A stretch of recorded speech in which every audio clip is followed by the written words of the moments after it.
Mas eles não tinham dinheiro, então eles sugeriam um sequestro.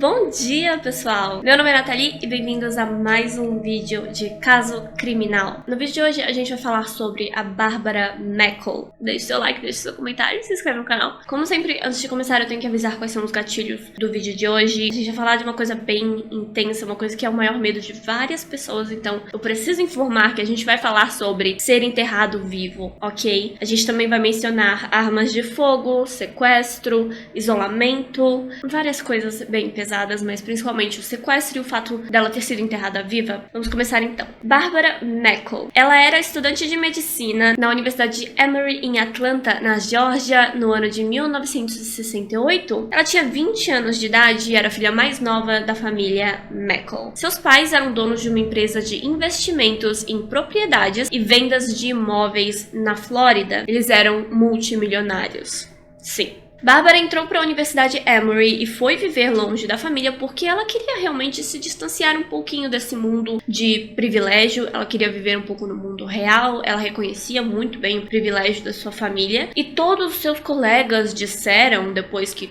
tudo aconteceu, né, que nem imaginavam que ela vinha de uma família rica. Ela era muito pé no chão, realmente não falava no assunto, evitava falar sobre a família. Ela realmente não queria ser vista como a menina rica, sabe? Bom, em dezembro de 1968, era a semana de provas finais na universidade e a Bárbara estava se sentindo mal. Ela acreditava que estava ficando bem doente, então telefonou para a mãe pedindo por ajuda, porque ela realmente estava passando mal. Ela também não queria passar a doença para seus colegas, se fosse alguma coisa séria, sabe? Então ela pediu ajuda para a mãe, que decidiu entrar em um carro e dirigir os mais de 1000 quilômetros de Miami até Atlanta só para cuidar dela. Chegando lá no dia 17 de dezembro, a mãe pagou um quarto de hotel onde as duas puderam conversar, ver se ela tava com febre, etc. E a mãe relatou que sim, a Bárbara naquela noite ela tava com febre alta, ela não se sentia bem para fazer as suas provas finais e ela tava muito preocupada com isso, estava estressando ela bastante porque ela não sabia se podia remarcar a prova, ela não sabia o que ela ia conseguir fazer, ela só não queria perder as suas notas finais. Então a mãe decidiu que ia ver se conseguiria remarcar as provas ou se tinha como ela conseguir um atestado médico para realmente não precisar ir fazer a prova naqueles dias. Mas antes as duas resolveram ir dormir, né? Deixa passar, vamos ver como é que você vai se sentir amanhã. Tudo bem.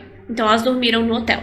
Por volta das 4 da manhã do dia 18 de dezembro, elas ouviram uma batida na porta. A mãe foi atender e viu que era um homem com um cap de policial. Ela olhou pela janela e viu, é um cara com cap de policial. Então ela abriu a porta e ficou preocupada, né? O que tem um policial batendo na porta a essa hora da manhã? E o policial então perguntou se a Barbara Meckle, usou o nome inteiro dela, Barbara Meckle, se ela estava hospedada naquele quarto. A mãe disse que sim, e o homem disse que um rapaz, um amigo dela, havia sofrido um acidente de carro em um Ford branco e estava no hospital pedindo para vê-la.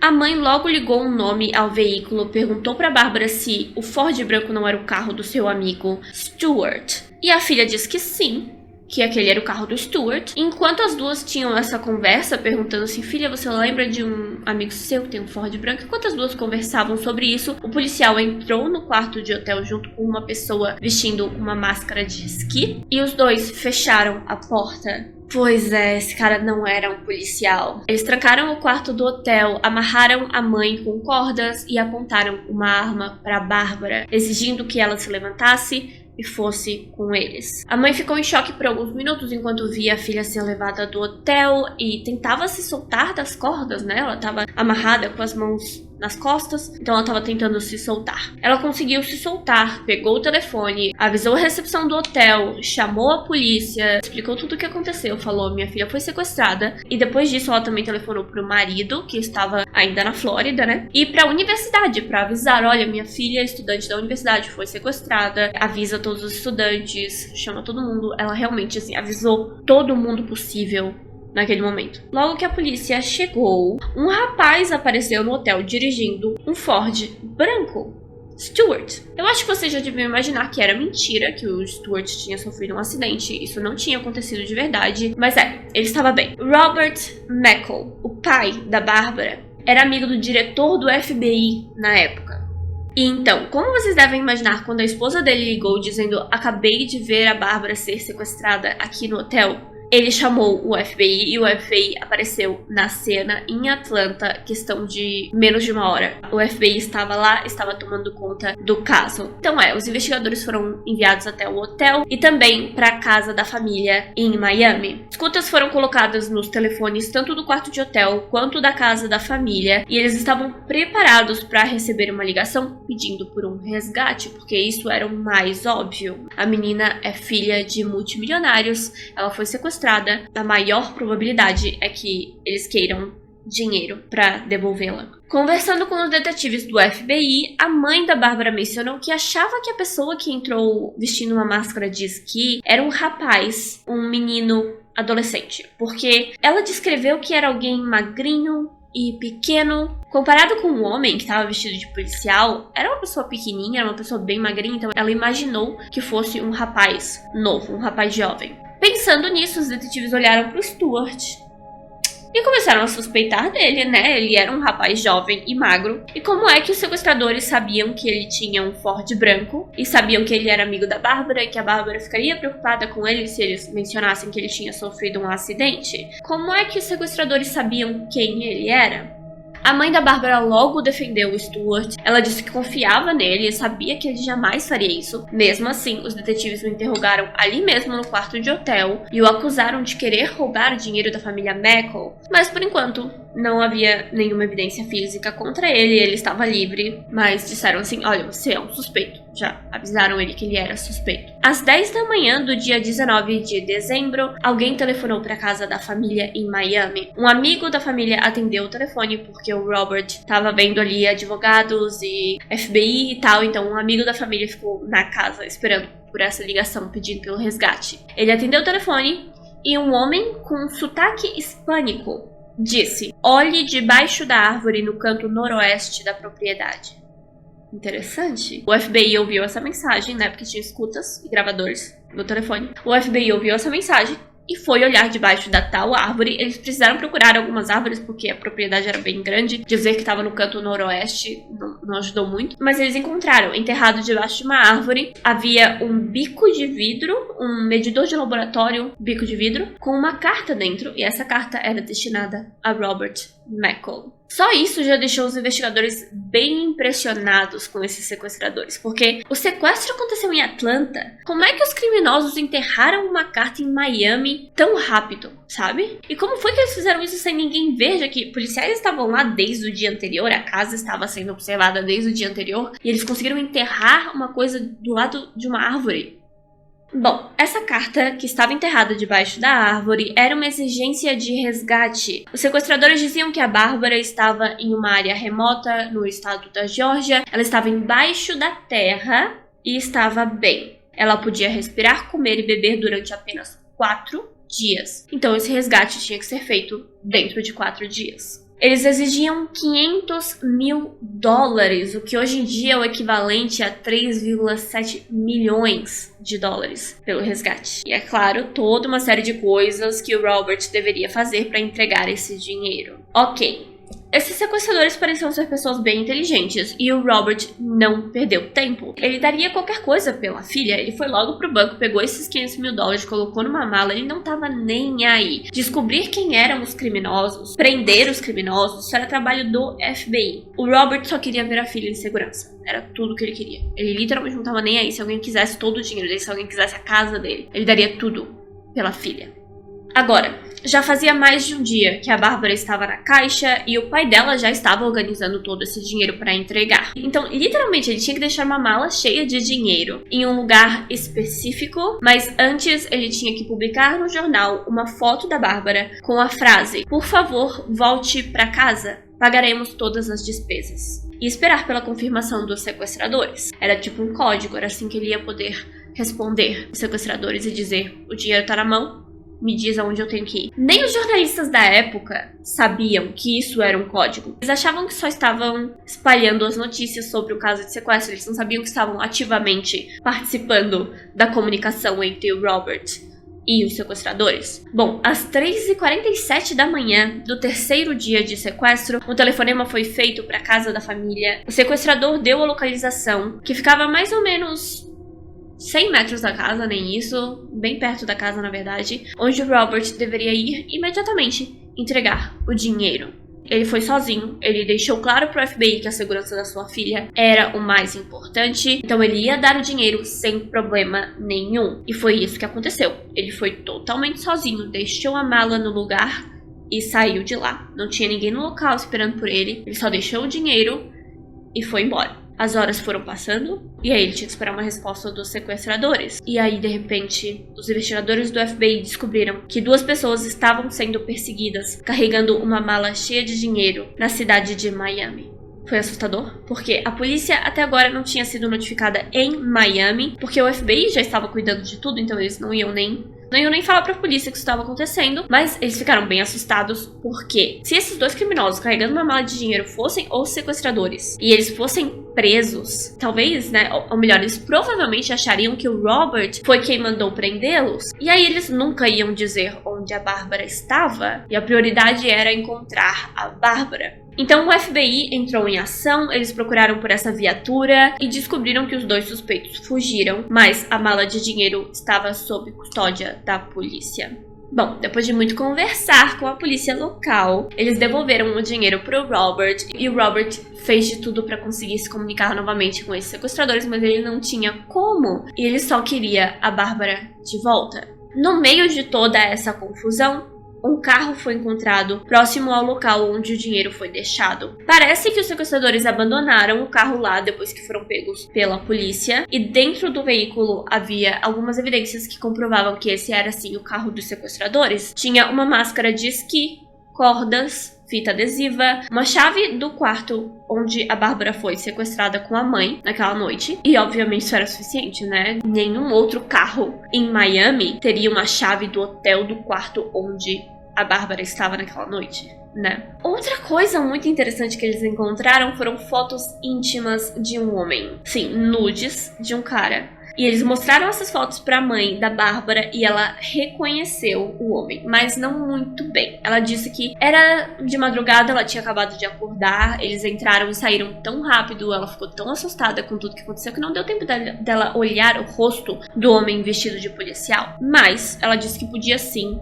ser aquele homem. Foi tudo muito rápido, ela não tinha certeza. Mas bom, pesquisando um pouco mais sobre o carro, né? A placa de um carro normalmente te diz a quem o carro pertence. Então eles descobriram que vinha do estado de Massachusetts e que pertencia a um homem chamado George Deacon. George, na época, vivia em Miami. Ele era biólogo marinho. E no seu laboratório, ele e a sua assistente, Ruth, estavam criando caixas de vidro. E nessas caixas de vidro, os pesquisadores poderiam observar a vida marinha durante alguns dias e aí devolver essas criaturas pro mar em segurança, sabe? Tipo aquários bem grandes, onde a vida marinha poderia sobreviver, sabe? Isso chamou a memória dos detetives do FBI, né? Porque caixas onde se pode sobreviver durante alguns dias, um cientista, a carta foi deixada em um bico de vidro, que é muito usado em laboratório.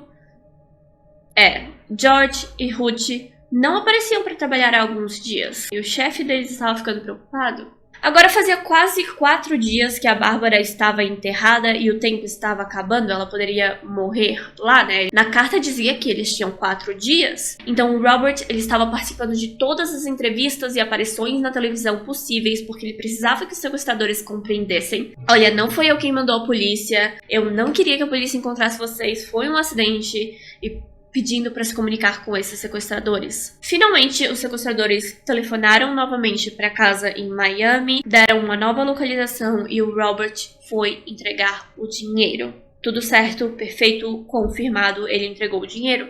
Pronto, vai dar tudo certo. Agora ele só tinha que esperar que eles dissessem o local onde a Bárbara estava. Enquanto isso, o FBI continuava procurando pelo George e pela Ruth, e eles tinham as fotos dos dois suspeitos, mas era só isso por enquanto. E aí alguém telefonou para a polícia de Atlanta. Nada a ver com o caso do FBI, ele não sabia, não tinha nada a ver. Ele disse que tinha comprado um trailer pequeno de um casal alguns dias atrás. E esse trailer estava cheio de coisas estranhas, coisas como jornais, com as notícias da Bárbara. Ele olhou a data e ele percebeu que era quase a mesma data em que ele tinha comprado o trailer desse casal, a data em que a Bárbara foi sequestrada naquela manhã. Então ele pensou, perigoso isso aqui, chamou a polícia. A polícia, claro, revistou todo o trailer e eles não só encontraram todos esses jornais com a manchete de que a Bárbara havia sido sequestrada naquela manhã, mas também cartas. E essas cartas tinham o nome de 2 homens nelas. George Deacon, né, como a gente já imaginava, e Gary Christ. Quem é Gary Christ? Ele era ex-presidiário e ele havia fugido da prisão recentemente, e observando as fotos do Gary e do George, foi bem fácil comprovar que Gary era o George. Ele havia falsificado a identidade para poder viver e trabalhar em Miami sem ser reconhecido. As impressões digitais dos dois também eram a mesma. Então, as 2 pessoas procuradas agora eram Gary Christ e Ruth Eisenman Shear. Ruth Eisenman Shear é o nome dela. Finalmente, no início do 4º dia de sequestro, o FBI recebeu a ligação e a localização da Bárbara foi revelada. Ela estava em uma floresta enorme no meio de Atlanta, na Geórgia. Eles levaram toda uma equipe de resgate, cães farejadores, e perto da metade do 4º dia, eles encontraram 2 tubos de plástico saindo da terra. Lá dentro estava a Bárbara. Eles chamaram o nome dela no início, mas ela não respondia, principalmente porque, a gente vai ver depois, ela estava tomando sedativos lá dentro. Mas eles só precisaram cavar um pouquinho, logo encontraram a caixa e a removeram de lá. A caixa na qual a Bárbara estava enterrada era grande e feita de fibra de vidro reforçado. Ela tinha 2 canos que faziam o ar entrar e sair da caixa, assim como um ventilador pequeno e uma lâmpada a bateria. Ela tinha 1 galão de água misturada com remédios para dormir e ela bebia por um canudo. Como era a única fonte de água que ela tinha ali, ela bebia, nem sabia que tinha sedativos, mas lá pro 2º dia ela percebeu que sempre que dava alguns goles da água, ela caía no sono. Ela tinha percebido que eram sedativos, né? Mas era a única coisa que ela tinha pra beber, então ela caía no sono facilmente. Pra comer, ela tinha algumas barrinhas de proteína, o suficiente pra mais ou menos 4 dias. Ela estava toda suja, obviamente não tinha banheiro dentro da caixa, então vocês podem imaginar. Depois de ir pro hospital, ela foi considerada saudável e ela sobreviveu. Sobreviveu a 83 horas de isolamento. E ela estava bem. Foi a parte mais chocante. Todo mundo esperava que ela estivesse aterrorizada, que ela abraçasse os pais chorando sabe? Mas não, isso não aconteceu. Pode ter sido porque ela ainda estava meio sedada, mas a família relatou que em momento nenhum ela teve isso. É como se a ficha nunca tivesse caído. Mas ela sobreviveu a 83 horas de total silêncio. Só ela, água, calmantes e barrinhas de cereal. A Bárbara realmente foi considerada pela mídia uma mulher muito forte.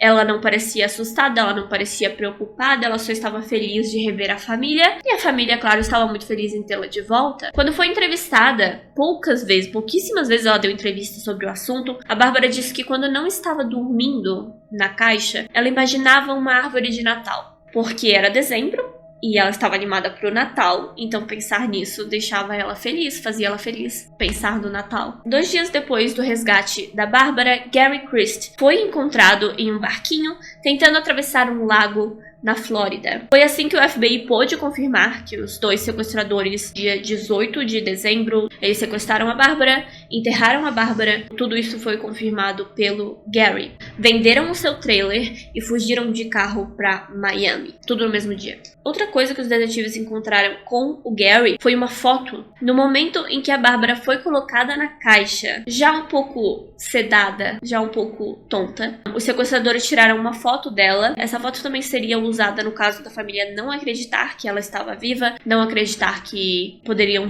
tê-la de volta, sabe? Então eles tinham uma foto dela acordada por causa disso. E a foto foi direto pro jornal naquele dia. Gary declarou que eles escolheram a Bárbara como vítima porque sabiam que ela era uma moça calma e inteligente. Eles sabiam que ela não tentaria nada de perigoso, não cometeria suicídio lá dentro, por exemplo. Eles realmente confiavam que ela era equilibrada o suficiente para ficar lá dentro durante 4 dias. Como eles sabiam disso? Não sabemos, mas eles disseram que procuraram por várias famílias de milionários e escolheram a Bárbara porque ela era a mais pé no chão de todos.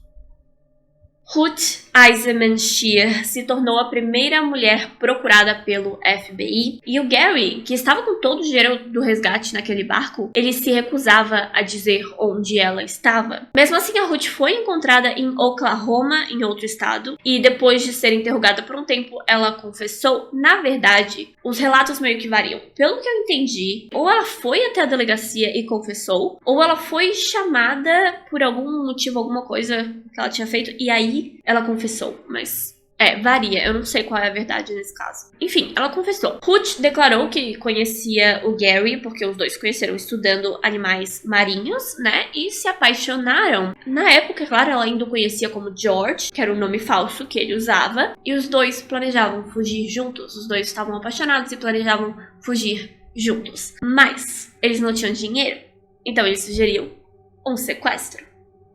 É claro, ela na época não sabia que ele era criminoso e que ele já tinha um pouco de, experiência com a coisa. Mas depois de um tempo insistindo, ela aceitou. Os dois passaram dias pesquisando sobre as famílias mais ricas de Miami, como eu disse. Escolheram a Bárbara. Filha caçula, mora longe da família, é uma garota calma. Vai dar tudo certo. Então foi isso que eles fizeram, eles sequestraram a Bárbara. Vamos então ao julgamento. Gary Christ, ele foi considerado culpado, sentenciado à prisão perpétua, porém com a possibilidade de liberdade condicional após 10 anos de prisão. Eu também não entendi essa sentença. Ruth Eisenman Shear foi sentenciada a 7 anos de prisão. Ela foi liberada após 4 anos e voltou para o seu país de origem, Honduras. Sim, ela era natural de Honduras e mandaram ela de volta pra lá depois que ela foi liberada. Bom, depois que o Gary foi liberado, porque sim, ele só serviu aqueles 10 anos e foi liberado, ele estudou medicina, mas nunca pôde trabalhar como médico por causa do seu histórico criminoso. E em 2006, ele foi preso por tráfico de drogas. E ele continua preso por tráfico de drogas. Barbara Meckle. Ela teve uma vida muito boa, ela continua viva, na verdade. Ela terminou a faculdade, ela se casou com seu amigo Stuart, aquele de quem o FBI suspeitou durante bastante tempo. Ela teve filhos, ela está tendo uma boa vida. Ela escreveu um livro sobre o seu sequestro, mas declarou que nunca mais vai falar sobre o caso. Eu não encontrei o livro, infelizmente. Mas ela escreveu o livro e ela falou no final do livro assim, nunca mais me perguntem sobre isso, porque eu não quero mais falar sobre isso. Como eu disse, ela deu pouquíssimas entrevistas e ela simplesmente evita o assunto, está no passado, nunca aconteceu. Que é um direito dela, ela tem total direito de fazer isso, a história dela, né? Então é isso, pessoal. Essa é a história de hoje. Barbara Meckle sobreviveu a 83 horas de isolamento debaixo da terra. Me digam, o que é que vocês acham? Quais são as suas opiniões? Como sempre, muito obrigada por assistir até aqui. Muito obrigada por deixar o seu like, deixar o seu comentário e se inscrever no meu canal. E como sempre, muito obrigada Silvia Jabukowicz. Jabukowicz, é assim que se pronuncia? André Falei e Marcela Momesso por serem membros do canal. Muito obrigada, pessoal. Se você que tá assistindo gostaria de ser membro, é só clicar no botãozinho Seja Membro. E se você gostaria de me ajudar com a monetização, você pode clicar no coraçãozinho com um cifrão dentro. Pode me dar uma gorjeta se você quiser. Mas obrigada pelo apoio de qualquer jeito. As minhas redes sociais e a minha caixa postal vão estar na descrição do vídeo. E eu vejo vocês no próximo. Tchau!